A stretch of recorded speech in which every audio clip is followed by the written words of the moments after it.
ছাত্রীরা, এবার আমি তোমাদের পৌষ্টিক নালীতে খাদ্যের পরিপাক এই অংশটির দ্বিতীয় পর্ব শুরু করছি। গত পর্বে পৌষ্টিক নালীর কোন কোন অংশে কোন গ্রন্থি থেকে কি কি উৎসেচক খরিত হয় এবং তার মধ্যে কোনগুলি অ্যামাইলোলাইটিক, কোনগুলি প্রোটিওলাইটিক এবং কোনগুলি লাইপোলাইটিক সেগুলো আলোচনা করেছি। আজকে সেই উৎসেচকগুলো পরিপাকে কি ভূমিকা পালন করে, কিভাবে খাদ্য পরিপাক করে সেটা আলোচনা করব। তাহলে এই যে আমি একটা ছক করেছি, দেখো প্রথম অংশ এই যে লাল রং দিয়ে যেটা করেছি এটা কার্বোহাইড্রেট জাতীয় খাদ্যের পরিপাক, অর্থাৎ অ্যামাইলোলাইটিক এনজাইম দ্বারা পরিপাক। তারপরে হলুদ রং দিয়ে যে অংশটা করেছি এটা হচ্ছে প্রোটিনের পরিপাক, অর্থাৎ প্রোটিন জাতীয় খাদ্যের পরিপাক, মানে প্রোটিওলাইটিক এনজাইম কিভাবে কাজ করে সেটা পরিপাকে সাহায্য করে, সেটা এই ছকের সাহায্যে দেখিয়েছি। আর শেষে নীল রং দিয়ে যেটা করেছি এটা হচ্ছে লাইপোলাইটিক উৎসেচকের সাহায্যে পরিপাক, অর্থাৎ ফ্যাট জাতীয় খাদ্য কিভাবে পরিপাক হয় সেটা আলোচনা করেছি। এখানে বলে রাখি যে এনজাইম বা উৎসেচক যে বস্তুর উপর ক্রিয়া করে, অর্থাৎ যে বস্তুটাকে ভাঙে সেই বস্তুটাকে বলা হয় সাবস্ট্রেট, অর্থাৎ এনজাইম যার উপর ক্রিয়া করে তাকে বলে সাবস্ট্রেট। এবং যেটা শেষে উৎপন্ন হয় বিক্রিয়ার পরে লাস্ট যে প্রোডাক্টটা হয় তাকে বলে অন্তঃজাত পদার্থ বা এন্ড প্রোডাক্ট, বিক্রিয়ার শেষে যেটা তৈরি হয়। এবার বিক্রিয়া এক স্টেপে হতে পারে, একাধিক স্টেপেও হতে পারে, বিভিন্ন এনজাইমের ক্ষেত্রে বিভিন্ন রকম, কিন্তু একটা লাস্ট প্রোডাক্ট তো হবে, সেই লাস্ট প্রোডাক্টটাকে বলে অন্তঃজাত পদার্থ, অর্থাৎ ওটাই হচ্ছে সরলতম উপাদান, ওর থেকে আর সরল উপাদান হয় না। এবং ওই শেষ যেটা তৈরি হয় ওটাই আমাদের শরীরে শোষিত হয় এবং শরীরে নানা যে রাসায়নিক বিক্রিয়া সেগুলোতে সাহায্য করে আমাদের বেঁচে থাকার জন্য। ওই উপাদানগুলোই দরকার, ওই সরল উপাদানগুলো। তো প্রথমে অ্যামাইলোলাইটিক এনজাইমের কার্যকারিতা নিয়ে বা ভূমিকা নিয়ে আলোচনা করি। অ্যামাইলোলাইটিক মানে যেসব এনজাইম কার্বোহাইড্রেট জাতীয় খাদ্যের উপরে পরিপাক করে, ক্রিয়া করে। দেখো এইখান থেকে এই যে এটা কার্বোহাইড্রেট জাতীয় খাদ্যের পরিপাক। আমি ছকটা কি করেছি, পরিপাক স্থান, তারপর পরিপাক গ্রন্থি, উৎসেচক, সাবস্ট্রেট মানে যার উপর ক্রিয়া করে, আর অন্তঃজাত পদার্থ অর্থাৎ লাস্টে কি তৈরি হয়। আমাদের মুখবিবরে রয়েছে কোন গ্রন্থি, লালা গ্রন্থি। কোন কোন এনজাইম খরিত হয়, টায়ালিন আর মল্টেজ, মেন এনজাইমগুলোর নাম আমি গত পর্বে বলে দিয়েছি, সেইগুলোই এখানে আলোচনা করেছি। আরো অনেক আছে সেগুলো আলোচনা করিনি, মেনগুলোই করছি। তাহলে দেখো টায়ালিন আর মল্টেজ লিখেছিলাম। এবার টায়ালিন কার উপর ক্রিয়া করে না, সেদ্ধ শ্বেতসার। সেদ্ধ শ্বেতসার মানে ভাত, মুড়ি, আলু সেদ্ধ, শাকসবজি সেদ্ধ, তরকারির শাকসবজি, এইগুলো হচ্ছে সেদ্ধ শ্বেতসার। সেদ্ধ শ্বেতসার শাকসবজিতে অবশ্য নয়, শাকসবজিতে বেশিরভাগই শ্বেতসার নেই, ওটা সেলুলোজ থাকে বা অন্যান্য উপাদান থাকে। শ্বেতসার বেশি থাকে এই আটা মানে রুটিতে থাকে, মুড়িতে থাকে, চাল থেকে যেহেতু হয়, আলুতে রয়েছে শ্বেতসার, হ্যাঁ, এগুলো হচ্ছে স্টার্চ জাতীয় পদার্থ। তাহলে সেদ্ধ শ্বেতসারের উপর ক্রিয়া করে, করে কি পরিণত করে, মল্টোজ। মনে রাখবে এনজাইমের নামের শেষে একটা সাফিক্স যোগ হয়, এজ। এজ সব এনজাইম না, কিছু এনজাইম, বেশিরভাগ এনজাইম এজ সাফিক্স। আর যার উপর ক্রিয়া করে সাবস্ট্রেট বা অন্তর্জাত পদার্থ তার সাফিক্স হয় ওজ। ওজ তাহলে মল্টেজ এটা এনজাইম কার উপর ক্রিয়া করে, মল্টোজের ওপরে। ওজ কি উৎপন্ন হয়, গ্লুকোজ। তাহলে গ্লুকোজ হচ্ছে একটা অন্তঃজাত পদার্থ, এর থেকে সরল উপাদান আর হয় না, গ্লুকোজ হলো লাস্ট প্রোডাক্ট। তাহলে টায়ালিন, লালা গ্রন্থি থেকে টায়ালিন সেদ্ধ শ্বেতসারকে মল্টোজ করে, আর মল্টোজকে গ্লুকোজে পরিণত করে। এবার অগ্নাশয়, ক্ষুদ্রান্তের পরিপাক। ক্ষুদ্রান্তে দু রকম রস আসে, অগ্নাশয় থেকে অগ্নাশয় রস আর আন্তরিক গ্রন্থি থেকে আন্তরিক রস। আগেই বলেছি কার্বোহাইড্রেট জাতীয় খাদ্য পাকস্থলীতে পরিপাক হয় না। এবার অগ্নাশয় থেকে প্রধান যে উৎসেচক খরিত হয় তার নাম অ্যামাইলেজ। কার উপর ক্রিয়া করে, সেদ্ধ শ্বেতসারের উপরে। কি উৎপন্ন করে, মল্টোজ। মল্টোজ, হ্যাঁ, অ্যামাইলেজ এজ উৎপন্ন করে মল্টোজ মানে ওজ। বুঝতে পেরেছো? তাহলে একই রকম ক্রিয়া, টায়ালিন আর অ্যামাইলেজের একই রকম ক্রিয়া।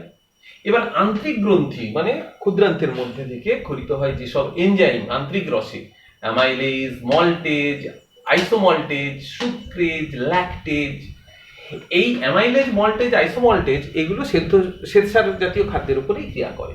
দেখো অ্যামাইলেজ শ্বেতসারের উপরে ক্রিয়া করে মল্টোজ করে, মল্টোজকে গ্লুকোজ করে, তাহলে গ্লুকোজ হলো অন্তর্জাত পদার্থ, লাস্ট প্রোডাক্ট। আইসোমল্টেজ এটা আইসোমল্টোজের উপরে ক্রিয়া করে, উৎপন্ন করে গ্লুকোজ। সুক্রেজ এটা কিন্তু কাজ করে সুক্রোজের উপরে, সুক্রোজ কি?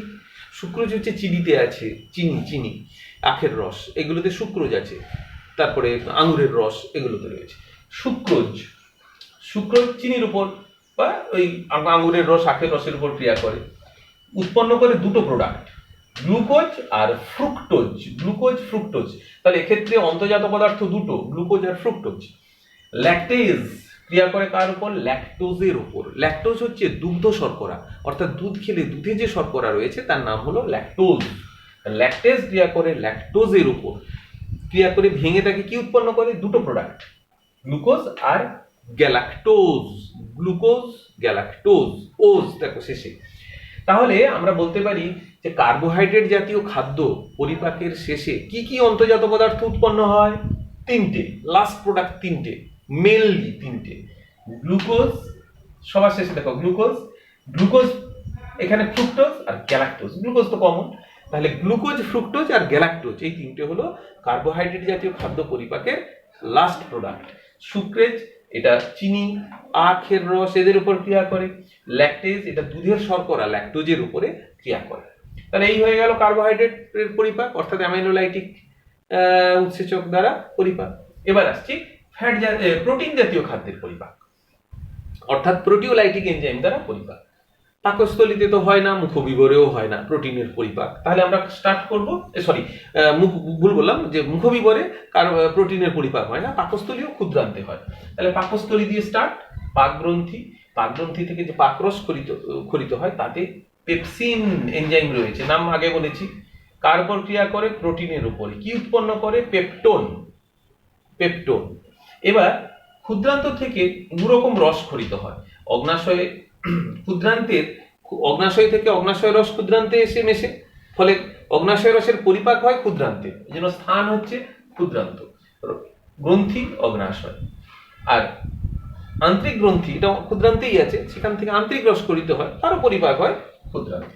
তাহলে ক্ষুদ্রান্তে দুরকম রসে পরিপাক হয়, অগ্নাশয় থেকে অগ্নাশয় রস, আন্তরিক গ্রন্থি থেকে আন্তরিক রস। এবার অগ্নাশয় রসে প্রোটিন ভঙ্গক প্রধান প্রোটিওলাইটিক এনজাইম কি? ট্রিপসিন আর কাইমোট্রিপসিন। ট্রিপসিন কার উপর ক্রিয়া করে? না, এই যে পেপটোন তৈরি হয়েছিল সেই পেপটোনের উপর ক্রিয়া করে, উৎপন্ন হয় লোয়ার পেপটাইড। তাহলে ট্রিপসিন পেপটোনকে ভেঙে করে লোয়ার পেপটাইড। কাইমোট্রিপসিন কি করে? কেসিন হচ্ছে দুধের প্রোটিন। আমরা দুধ খেলে দুধে শর্করা আছে ল্যাকটোজ, আবার দুধে প্রোটিন আছে কেসিন। তাহলে এই কাইমোট্রিপসিন দুধের প্রোটিন কেসিনকে ভেঙে দেয়, ভেঙে তৈরি করে প্যারাকেসিন। তাহলে অগ্নাশয় রসের প্রোটিন পরিপাক হলো। এবার আন্তরিক গ্রন্থিতে প্রধান উৎসেচক হচ্ছে ইরিপসিন, প্রধান প্রোটিওলাইটিক এনজাইম ইরিপসিন।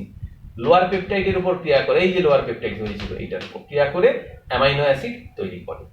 তাহলে আমরা যদি বলি যে প্রোটিন জাতীয় খাদ্যের পরিপাকের শেষে অন্তঃজাত পদার্থ বা সরলতম উপাদান কোনটি? উত্তর হবে অ্যামাইনো অ্যাসিড। এটা হলো সরলতম উপাদান বা শেষ অন্তর্জাত পদার্থ, এর থেকে আর সরল হয় না। এইবার আসবো ফ্যাটের পরিপাক বা লাইপোলাইটিক এনজাইম দ্বারা পরিপাক। লাইপোলাইটিক এনজাইম খরিত হয় পাকস্থলী আর অগ্নাশয় আর আন্তরিক গ্রন্থি থেকে। তাহলে পাকস্থলীর পাকগ্রন্থি থেকে খরিত লাইপেজ নীল রং দিয়ে আমি দেখিয়েছি, লাইপেজকে বলা হয়, পাকস্থলী লাইপেজকে বলে গ্যাস্ট্রিক লাইপেজ। আমি আর গ্যাস্ট্রিক লিখিনি, গ্যাস্ট্রিক লাইপেজ। কার উপর ক্রিয়া করে? ফ্যাটের উপর ক্রিয়া করে। কি উৎপন্ন করে? ফ্যাটি অ্যাসিড আর গ্লিসারল, দুটো প্রোডাক্ট। ক্ষুদ্রান্তে দুরকম রস আসে, অগ্নাশয় থেকে অগ্নাশয় রস আর আন্তরিক গ্রন্থি থেকে আন্তরিক রস। অগ্নাশয় রসে যে অগ্নাশয় রসেও লাইপেজ আছে, ওই লাইপেজকে বলে ইন্টেস্টাইনাল লাইপেজ, প্যানক্রিয়াটিক লাইপেজ। তো আমরা শুধু লাইপেজ লিখেছি, তুমি প্যানক্রিয়াটিক লাইপেজও লিখতে পারো, লিখে দেবে। ফ্যাটের উপর ক্রিয়া করে ফ্যাটি অ্যাসিড আর গ্লিসারল তৈরি করে, একই বিক্রিয়া। আন্তরিক গ্রন্থি থেকে খরিত হয় ইন্টেস্টাইনাল লাইপেজ, ফ্যাটের উপর ক্রিয়া করে সেই একই প্রোডাক্ট ফ্যাটি অ্যাসিড আর গ্লিসারল তৈরি করে। তাহলে আমরা যদি এক এক চামচ ঘি খাই বা এক চামচ বাটার খাই কিংবা এক টুকরো চর্বি খাই, তাহলে তার পরিপাক এইভাবে এই জায়গাতে হবে। হ্যাঁ, আমরা দুধের মধ্যে আমরা যদি এক গ্লাস দুধ খাই, তাহলে দুধে কি কি রয়েছে? ফ্যাট রয়েছে, তাই না? মাখন হয়, ঘি হয় দুধ থেকে, তাহলে তার পরিপাক এইভাবে হবে। যদি তারপর প্রোটিন রয়েছে, কোন প্রোটিন? না কেসিন, তাহলে কেসিনের পরিপাক দুধের মধ্যে আসবে। দুধের কার্বোহাইড্রেট কি রয়েছে? ল্যাকটোজ, তাহলে এর পরিপাকটা আসবে। দুধের পরিপাক বললে ল্যাকটোজের পরিপাক, কেসিনের পরিপাক আর এই ফ্যাটের পরিপাক, এগুলো আসবে। তাহলে আমরা বিভিন্ন রকম খাদ্যের কিভাবে আমাদের ক্ষুদ্রান্তের মধ্যে, পাকস্থলীর মধ্যে আর গহ্বরে 3 জায়গায় পরিপাক হয় তার ডিটেল জানলাম। মেন উৎসেচকগুলো কাজ জানলাম। এটা খুব ভালো করে এইটা পড়বে, আশা করি তোমরা বুঝতে পেরেছো। এটা ভালো করে মনে রাখবে। আর আমি প্রশ্নগুলো দিচ্ছি, প্রশ্নগুলো লিখে ফেলবে। প্রশ্নগুলো বলছি, এবার লিখে নাও। 1 নম্বর, পরিপাকের প্রধান উদ্দেশ্য কি? 2 নম্বর, পেরিস্টলসিস না হলে কোন কোন কাজ ব্যাহত হবে?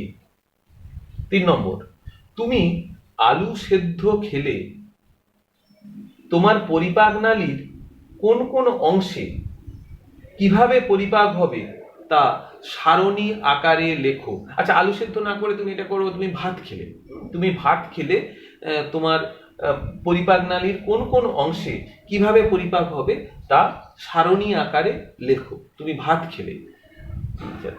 4 নম্বর কোয়েশ্চেন, তুমি এক টুকরো মাছ খেলে তোমার পরিপাক নালীর কোন কোন অংশে কিভাবে পরিপাক হবে সারণী আকারে লেখো। 5 নম্বর, তুমি 1 চামচ ঘি খেলে তোমার পরিপাক নালীর কোন কোন অংশে কিভাবে পরিপাক হবে সারণী আকারে লেখো।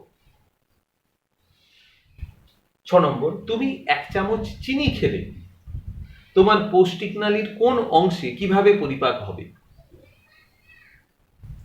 তুমি 1 গ্লাস দুধ খেলে তোমার পৌষ্টিক নালীর কোন কোন অংশে কিভাবে পরিপাক হবে। 8 নম্বর, শর্করা জাতীয় খাদ্য পরিপাকের পর অন্তঃজাত পদার্থগুলি কি কি? পরের প্রশ্ন 9 নম্বর, প্রোটিন জাতীয় খাদ্য পরিপাকের পর অন্তঃজাত পদার্থগুলি কি কি? আর 10 নম্বর প্রশ্ন, ফ্যাট জাতীয় খাদ্য পরিপাকের পর অন্তঃজাত পদার্থগুলি কি কি? আচ্ছা, 9 নম্বর কোয়েশ্চেনে প্রোটিন জাতীয় খাদ্য পরিপাকের পর অন্তঃজাত পদার্থ কি, মানে দুবার কি লিখবে না, 9। আর 10 নম্বরে ফ্যাট জাতীয় খাদ্য পরিপাকের পর অন্তঃজাত পদার্থগুলি কি কি? আশা করি প্রশ্নগুলোর আজকের পড়াও বুঝতে পেরেছো এবং প্রশ্নগুলোর উত্তর তোমরা লিখে ফেলবে।